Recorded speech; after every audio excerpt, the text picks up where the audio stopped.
Welcome back to Eliances Heroes, where heroes in business align. To be part of our super community and find out more about Eliances, visit www.Eliances.com. Now, back to our super host, David Cogan, founder of Eliances. That's right. What an incredible morning it's been of heroes. We had Potsy from Happy Days. We had the 7-time lottery grand prize winner, 4-time Inc. 500 software founder.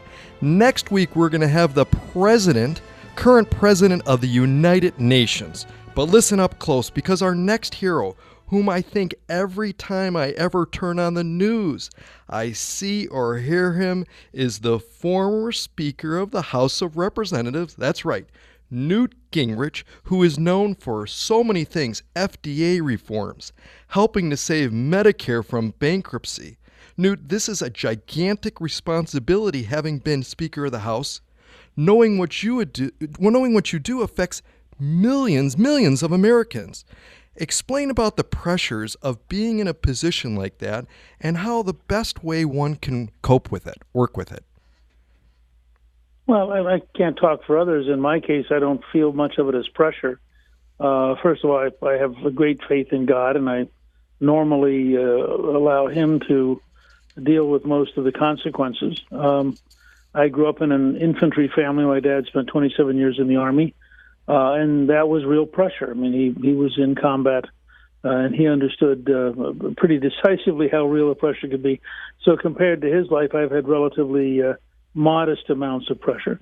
It does require me on some occasion to resort to prayer as a way of trying, when I have on occasion had things that are so overwhelming, I just had to literally pull out and say, look, I can't deal with this. So I've got to go to a higher being to deal with it. But most of the time, I describe myself as a 4-year-old who gets up in the morning knowing that somewhere there's a cookie, and my job is to spend all day finding the cookie. And I'm very fortunate. I've had a wonderful life, done a lot of productive, creative things, and have a great family. And so I would say most of the time what other people think of as pressure, I just think of as work.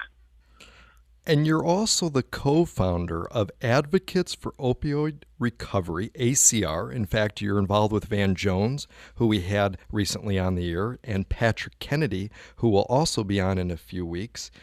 Tell us about this organization. Again, people can go to opioidrecovery.org or Eliances.com to be able to link to that. Tell us about this organization and why you got involved.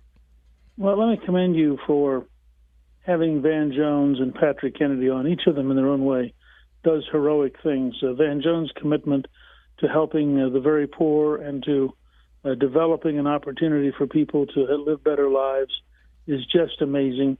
And I have the deepest respect for him, and I've learned so much from him.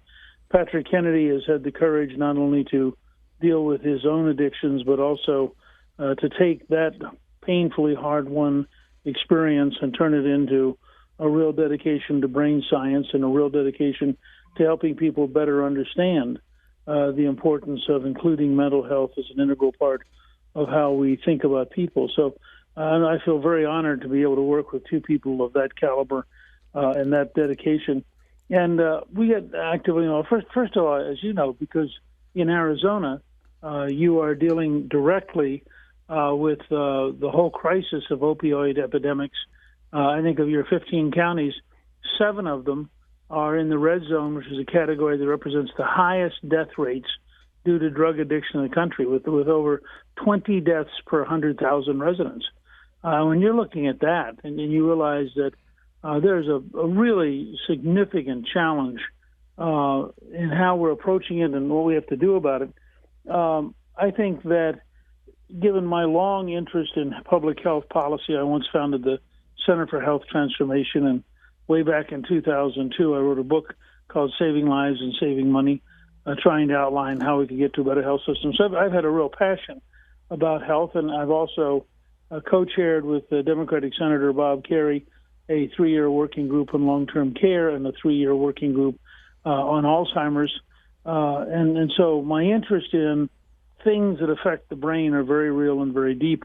And what is doubly difficult is that a great deal of what currently happens with opioid addiction can be, I think, handled much, much better. With the science and the breakthroughs we're getting in medicine would allow us to have a much better approach. And all too often, it is public policies which block us from the effective use of modern science to help save lives. And let me just say, to give you a sense of how personal and how real this is, a very, very good friend of ours had their daughter, who had just gotten out of college, die of an opioid overdose 2 weeks ago.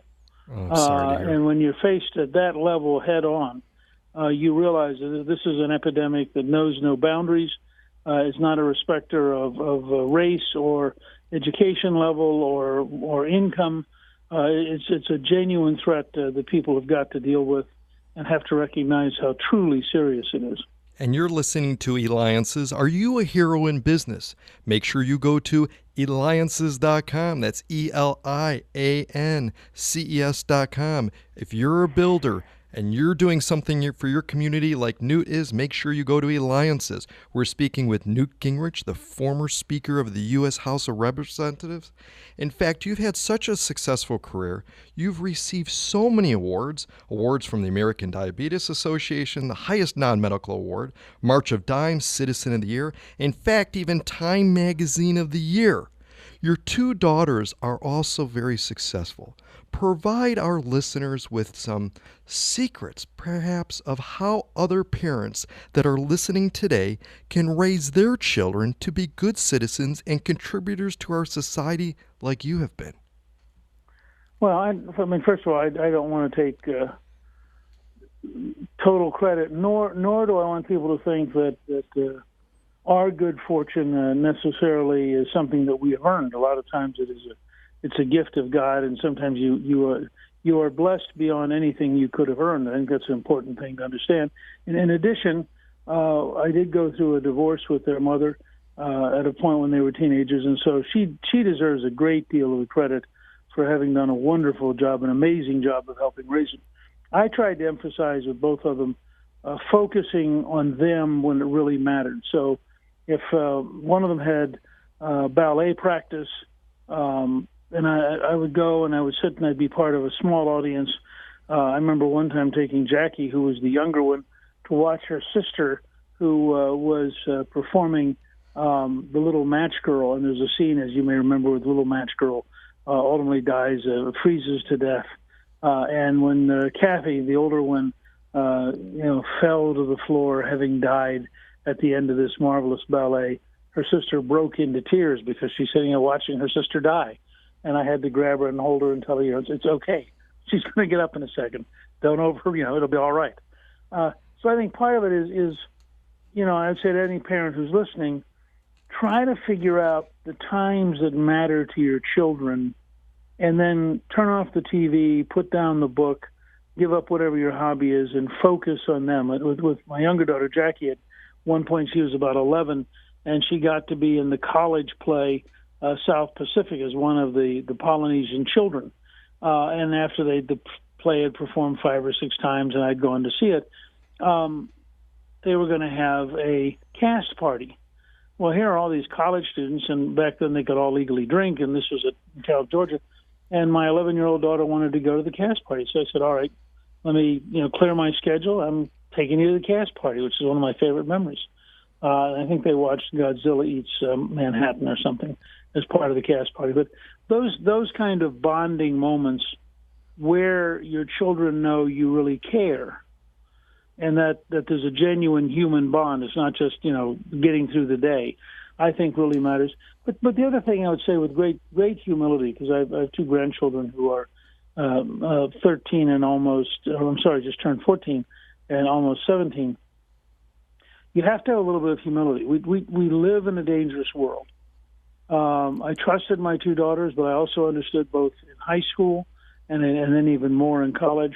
They were beyond my control. We had to have done a good enough job communicating with them by the time they were 13 or 14, because there was a morning when you actually don't control them.